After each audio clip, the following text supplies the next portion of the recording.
ဟဲ့ဆူညံနေတို့ဘာလို့ဖြစ်နေကြလဲဘေးမှာ customer ရှိရလေငါဆိုင်ထဲမှာပြဿနာတက်တာငါမကြိုက်ဘူးနော်သွားကုန်သွားတော့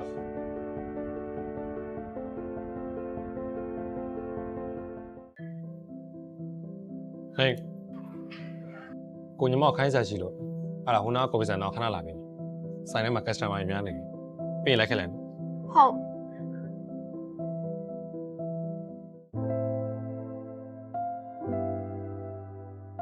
ဟေးကိုဒီမှာခုနဘီဘီနဲ့ဘာဖြစ်ကြ ဘာမှဖြစ်ပါဘူးဆရာဒီတိုင်းပါပဲ ဘီဘီကအဲ့လိုပဲသူစိတ်နေကြီးရအဲ့တော့နိုင်ယူပဲသဘောထားကြည့်ကြလိုက်ဘူးနော် ဟုတ်ညီမစိတ်ထဲလည်းတက်ပြီးတော့မထားပါဘူးညီမလည်းဒီရပိုင်းကိုယ်စိတ်ချနေနဲ့ကိုမကောင်းလို့ပါဟိုမှာဘာဖြစ်နိုင်ယူပဲတိခတ်ပေးလိုက်ပေါ့တခုလိုရှိရင်လည်းဆရာပြောလေဆရာကိုညီပေးနိုင်တယ်ရှိရင်ကိုညီပေးမယ် ဟုတ်ကဲ့ပါဆရာ ညတောက်လိုက်ရနော်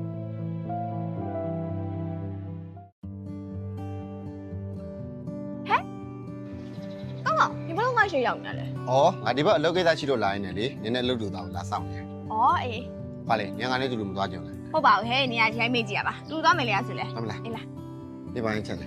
ခဲချင်းကျွေးမယ်လေ ကျွေး ကျွေး မှာ မယ်ကျွေးမယ် ကျွေးမရမှာနော်။ဟဲ့နင်ဒီအပိုင်းအစင်ရောပြည်ရတာ။နင်ကိုကြည်ရတခုဖြစ်နေတဲ့ပုံ။ ကြည့်ပါရဲ့ဟာ နင်ကလည်းတခုသူပြောလို့ရရင်တော့အချင်းချင်းနေပဲ။တို့သိထားလို့ဘာမှထူးမလား ဒီလိုပါပဲဟာလူတယောက်ချရတာဘယ်တော့ပြင်မယ်လဲဆိုတော့ညီမမသိတာ ။အော်နင်ကလေလူတစ်ယောက်ချစ်ရတယ်။အုံကြီးချစ်ရတာပိုပင်မနဲ့ဒီလိုချစ်ရတာ စကားကောင်းပြောနေတာဟာ ။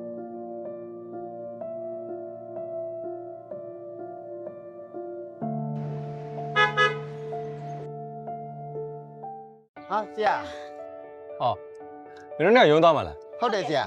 အေးငါလည်းရုံးသွားမှာပဲတခါလမ်းကြောင်းလက်ခက်လိုက်လေ ။ဟုတ်ဆရာကျေးဇူးပါဆရာ အော်ဟိုဟာနိုင်ယူကအရှိရထိုင်လိုက်လေ ဩဟုတ်ဆရာ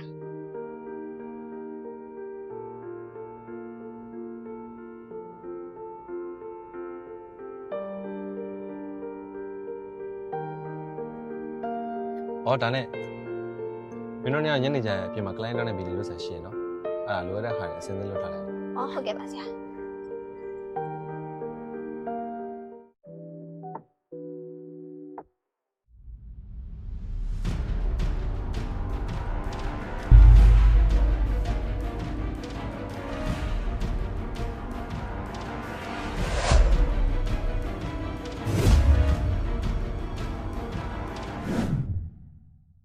နင်ကရေဘာလုပ်တာလဲနင်ကဘာမေးစားမလို့လဲနင်ကဘေးလို့လာမခေါ်နဲ့ငါလည်းကိုလို့ ကောင်းမလေးတော်တော် respect မရှိရပဲ तू ပြန်လာရင်ငါ့ကိုပြော